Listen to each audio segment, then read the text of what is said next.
अस्सलामुअलैकुम स्टूडेंट्स, मैं हूं आपका टीचर मोहम्मद सलमान अफजल। आज के लेक्चर में हम करेंगे another two numerical problems of unit number 1.3 and 1.4। जो बच्चे इस चैनल पे न्यू हैं वो जल्दी से इस चैनल को कर लें सब्सक्राइब और साथ लगी बेल की घंटी को ज़रूर प्रेस करें ताकि हमारी हर आने वाली लेटेस्ट वीडियो आपको मिल सके। तो बच्चों 1.3 और 1.4 जो हैं वो बाकायदा से रूल्स के अकॉर्डिंग सॉल्व होंगे, हैं बहुत ही आसान। उनमें मल्टीप्लिकेशन और एडिशन है, लेकिन वहाँ पे हमने सिग्निफिकेंट फिगर्स के रूल्स अप्लाई करने हैं कि कितने डिजिट्स तक आंसर रखना है। तो दोनों इकट्ठे ही सॉल्व कर लेंगे।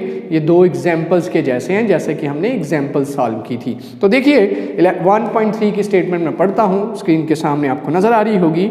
The length and width of a rectangular plate are measured to be 15.3 centimeter and 12.80 centimeter respectively। मतलब पहली वैल्यू लेंथ की है और दूसरी वैल्यू विड्थ की है। Find the area of the plate.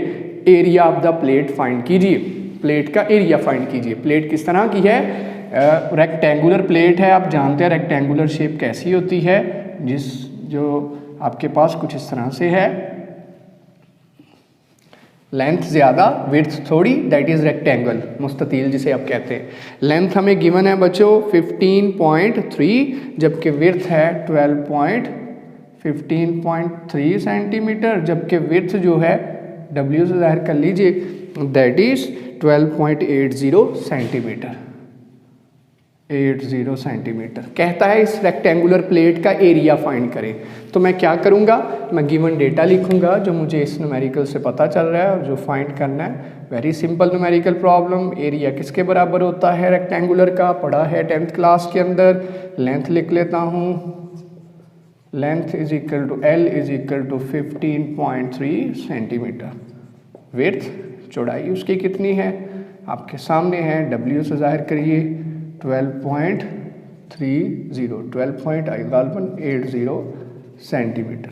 ये आपके पास याद रहे बच्चों, अगर यूनिट सेंटीमीटर हों दोनों ही, तीनों ही, जितनी भी वैल्यूज़ गिवन हैं, अगर उनके सारे जो यूनिट्स हैं वो SI के अंदर नहीं हैं तो फिर किसी भी यूनिट को SI में कन्वर्ट करने की ज़रूरत नहीं है। अगर इनमें से एक भी यूनिट SI होता यानी मीटर होता तो मैं इसे भी मीटर में कन्वर्ट करता। तो बच्चे अक्सर कन्फ्यूज़ हो जाते हैं, सेंटीमीटर दिया तो मैं इसे मीटर में कर लूँ, इसे भी मीटर में कर लूँ। नहीं, जब दोनों वैल्यूज़, दोनों वेरिएबल्स 3 हैं तो तीनों वेरिएबल्स, 4 हैं तो चारों वेरिएबल्स अगर SI के बगैर दूसरे यूनिट के अंदर हैं सारी की सारी, तो फिर SI में चेंज, सिस्टम इंटरनेशनल में चेंज करने की ज़रूरत नहीं है। तो हमें मालूम क्या करना है, एरिया ऑफ रेक्टेंगुलर शीट। हमें इस शीट का एरिया मालूम करना है। Area is equal to, A से रिप्रेजेंट करते हैं formula. Formula is very simple, area is equal to length into width, length into width, लंबाई ज़रब चौड़ाई। तो सोल्यूशन में क्या करूँगा, जस्ट वैल्यू पुट करूँगा। ये इक्वेशन नंबर 1 है, लिखेंगे by putting values in equation 1। तो एरिया किसके बराबर आ जाएगा, लेंथ की जगह बच्चों 15.3 मल्टीप्लाई बाय 12.80। कैलकुलेटर से आप जब इसे कैलकुलेट करेंगे तो 15.3 multiply by 12.80 and answer will B 195.84 centimetre multiply by centimetre, centimetre square. अब मुझे बताइए क्या मैं ये आंसर एज इट इज़ लिख लूँ जो मेरे पास आया है? अभी मेरे पास 5 डिजिट हैं, 3 और 2 5। याद करिए, रिकॉल करिए कि जब हमने सिग्निफिकेंट फिगर्स का टॉपिक पढ़ा था, हमने ये जाना था कि अगर वैल्यूज़ मल्टीप्लाई हो रही हों, मल्टीप्लिकेशन और डिवीजन का सेम रूल था, वैल्यूज़ मल्टीप्लाई हो रही हैं तो जो आंसर आएगा उसमें कितने डिजिट्स रखने हैं, जितने के मल्टीप्लाई होती वैल्यूज़ में से लीस्ट सिग्निफिकेंट फिगर्स हैं। अब देखिए 2 वैल्यूज़ हैं हमारी मल्टीप्लाई होती हुई, इसमें कितने सिग्निफिकेंट, 1 2 3 4, इसमें कितने 1 2 3। तो हमें ये डिसाइड करवाएगी कि हमने आंसर में कितने डिजिट रखने हैं। इसके पास लीस्ट सिग्निफिकेंट है 3 है, कम से कम सिग्निफिकेंट कितने हैं ज़रब खाती रकमों में 3। हमने भी आंसर में कितने डिजिट रखने हैं, 3 ही रखने हैं, लेकिन 3 रखने से पहले इसे राउंड ऑफ करेंगे। 4 8 पे इफेक्ट करेगा नहीं, 4 तो 5 से छोटा है, गायब। 8 जाते जाते क्योंकि हमने 3 रखने हैं, वो शायद इशारिये से पहले पूरे हो जाए, इशारिये के बाद हो, 3 रखने हैं। 8 5 को क्या कर जाएगा 6 and answer will be 196 centimetres के। ये इसने ऐसे इसलिए लिखा है क्योंकि यहाँ सिग्निफिकेंट फिगर्स का रूल लगाया है। मल्टीप्लाई होती रकमों में, मल्टीप्लिकेशन और डिवीजन के अंदर हम रूल जानते हैं, मल्टीप्लिकेशन और डिवीजन के अंदर हम रूल जानते हैं, जो रकमें मल्टीप्लाई हो रही हैं, डिवाइड हो रही हैं, उसमें लीस्ट सिग्निफिकेंट फिगर्स जितने हैं हमारे आंसर में भी उतने ही सिग्निफिकेंट फिगर्स होंगे। ये आपके पास न्यूमेरिकल प्रॉब्लम नंबर 3 था। आइए 4th देखते हैं, वो भी बहुत ईजी वन है जिसमें मैसेज दिए हैं और कहता है ऐड करिए, कितना जवाब आता है। ऐड करने के बाद, ऐड तो भाई बच्चे भी कर सकते हैं, लेकिन असल सवाल उसका है जब ऐड करके आंसर आएगा वो आंसर कितना प्रिसाइज होगा, कितने डिजिट्स तक लिखना है, वो हमें अप्रोप्रिएट मुनासिब डिजिट्स तक लिखने के लिए कहता है। स्टेटमेंट पढ़ता हूँ आपकी टेक्स्ट बुक पे, स्टेटमेंट है पेज नंबर 21 पे। Add the following message given in KG up to appropriate precision. Appropriate precision मतलब इशारिये के बाद मुनासिब अदाद तक उसका जवाब लेके आना है। 2.189 तो गिवन डेटा मैं लिख देता हूँ, मेरे पास मैसेज हैं कितने, 4 मैसेज हैं। तो पहला मैसेज कितना है बच्चों, M1 कितना है 2.189, M2 कितना है 0.089 और सारे किस में है, केजीज में, खुद उसने कहा है। M3 कितना है 11.8 kg और M4 कितना है 5.32 kg। कहता है इन सब मैसेज को ऐड कीजिए और अप्रोप्रिएट प्रिसीजन तक इनका आंसर लिखिए। टू फाइंड हमें क्या करना है, टोटल मैस मालूम करना है। टोटल मैस को कैपिटल M से रिप्रेजेंट करिए, ये मालूम करना है। फार्मूला, और भाई सीधा सीधा फार्मूला है, टोटल मैस किसके बराबर है, M1 plus M2 plus M3 plus M4। ये इक्वेशन नंबर 1 है।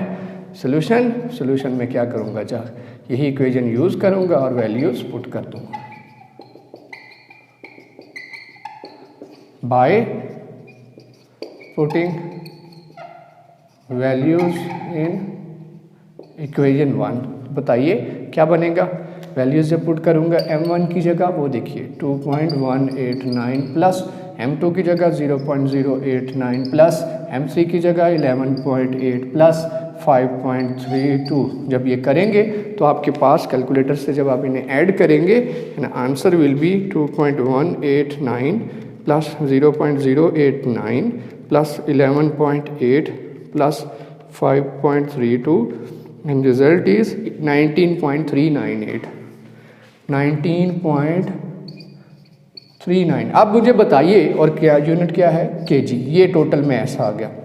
अब मुझे बताइए ये जो आंसर आया है इसमें तो डिजिट्स 5 नज़र आ रहे हैं, 2 डेसिमल से पहले 3 डेसिमल के बाद। अप्रोप्रिएट प्रिसीजन क्या है, इशारिये के बाद कितने डिजिट्स रखूँ। जैसे मैथ में हमसे कहा जाता है 1-2 डिजिट रख लें, लेकिन सिग्निफिकेंट फिगर्स के टॉपिक में हमने सीखा था कितने डिजिट रखने हैं, कितने लेफ्ट करने हैं, उनके बाकायदा रूल्स पड़े थे। एडिशन और सब्ट्रैक्शन का रूल सेम था। जब रकमें ऐड या सब्ट्रैक्ट हो रही हों तो क्या करना है, जो भी वैल्यूज़ ऐड हो रही हैं उनमें देखिए लीस्ट डेसिमल पॉइंट किसके पास है। लीस्ट डेसिमल वाली कौन सी वैल्यू है, इसके पास डेसिमल में कितने नंबर हैं, 2, डेसिमल में कितने नंबर, 3, डेसिमल में कितने नंबर हैं, 3, इसके पास डेसिमल में कितने नंबर हैं, 1। हमने भी आंसर में डेसिमल के बाद 1 ही नंबर रखना है। डेसिमल से पहले 4 आ जाएं, डेसिमल से पहले 6 आ जाएं। डेसिमल के बाद हमने इससे इंस्ट्रक्शन लेनी है, सबसे कम जिसके पास डेसिमल के बाद हैं हमने भी इशारिये के बाद उतने ही रखने हैं। तो बताइए आंसर क्या बन जाएगा। यहाँ 1 ही रखूँगा 3 तक, लेकिन उससे पहले राउंड ऑफ करें। 8 9 को क्या कर देगा 10 यहाँ 0 और 0 यहाँ क्या बना देगा 4, 19.4 kg आंसर आ गया। ये है आंसर अप्रोप्रिएट प्रिसीजन तक, जो हमने बाकायदा रूल्स को फॉलो करते हुए लिखा। बच्चों उम्मीद करता हूँ आपको ये दोनों न्यूमेरिकल प्रॉब्लम्स आसान लगे होंगे। ये शॉर्ट क्वेश्चन भी आ सकते हैं, लॉन्ग भी आ सकते हैं। ज़्यादा एक्सपेक्टेशन इसकी शॉर्ट के आने की है। और देखिए इनमें बाकायदा से हमने रूल अप्लाई किए हैं जो कि हमने इस चैप्टर में पढ़े थे सिग्निफिकेंट फिगर्स के। तो इसी के साथ फिर मैं आपसे इजाज़त चाहूँगा। इंशाल्लाह कल मुलाकात होगी जिसमें हम नेक्स्ट 1.5 न्यूमेरिकल प्रॉब्लम करेंगे। ओके जी, अल्लाह हाफिज़।